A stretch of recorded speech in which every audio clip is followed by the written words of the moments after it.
హైకోర్టులో మాజీ మంత్రి అంబటి రాంబాబుకు ఊరట లభించింది. 35 కేసుల్లో అరెస్ట్ చేయొద్దంటూ హైకోర్టు ఆదేశాలు జారీ చేసింది.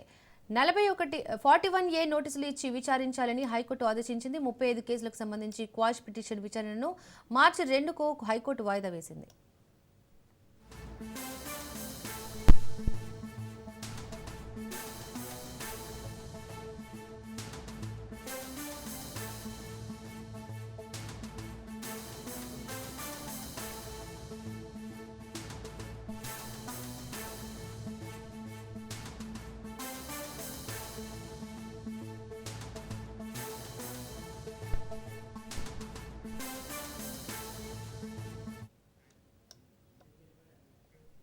హైకోర్టులో మాజీ మంత్రి అంబటి రాంబాబుకు ఊరట లభించింది. 35 కేసుల్లో అరెస్ట్ చేయొద్దంటూ హైకోర్టు ఆదేశాలు జారీ చేసింది.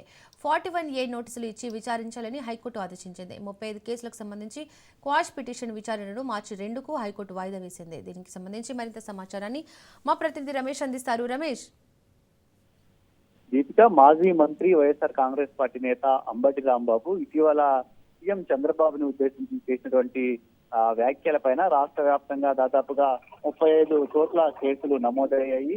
ఈ కేసుకు సంబంధించి పోలీసులు అంబటి రాంబాబును అరెస్ట్ చేశారు. ఆ తర్వాత జడ్జి ముందు ప్రవేశపెట్టినటువంటి సందర్భంలో అంబటి రాంబాబుకు కోర్టు రిమాండ్ కూడా విధించింది. ఈ రిమాండ్ నేపథ్యంలో అంబటి రాంబాబును జైలుకు కూడా తరలించారు. అయితే చంద్రబాబు వ్యాఖ్యలకు సంబంధించి నిన్న గుంటూరు మొబైల్ కోర్టులో విచారణ జరిగింది. ఇప్పటికే ఈ కేసుకు సంబంధించి అంబటి రాంబాబు ఒకవైపు బెయిల్ పిటిషన్ దాఖలు చేస్తే, మరోవైపు నల్లపల్లి పోలీసులు కూడా అంబటి రాంబాబును రిమాండ్కి ఇవ్వాలంటూ పిటిషన్ దాఖలు చేశారు. ఈ రెండు పిటిషన్ల పైన నిన్న విచారణ జరిపింది.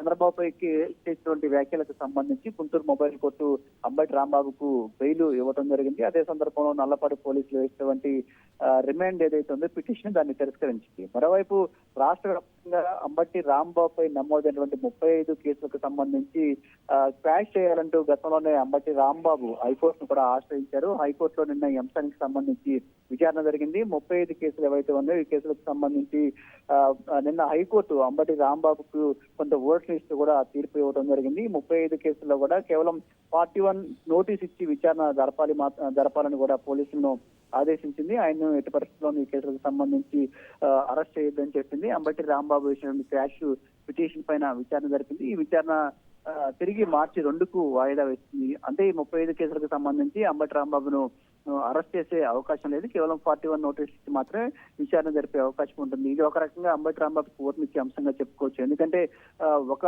పోలీస్ స్టేషన్ లో నమోదైనటువంటి కేసుకు సంబంధించి అరెస్ట్ అయితే ఆ కేసులో బెయిల్ వచ్చిన సందర్భంలో మరో కేసుకు సంబంధించి పిటి వారెంట్ వేసే అవకాశం ఉంటుంది. ఈ రకంగా కొంత ఇబ్బంది పడే ఛాన్స్ ఉండేది. కానీ హైకోర్టు అంబటి రాంబాబుకు అలాంటి అవకాశం లేకుండా ఊరట కల్పిస్తూ నిన్న హైకోర్టు తీర్పునిచ్చింది. సో దీంతో అంబటి రాంబాబు కొంత ఇది ఊరట లభించే అంశంగా చెప్పుకోవచ్చు. Right Ramesh, thank you.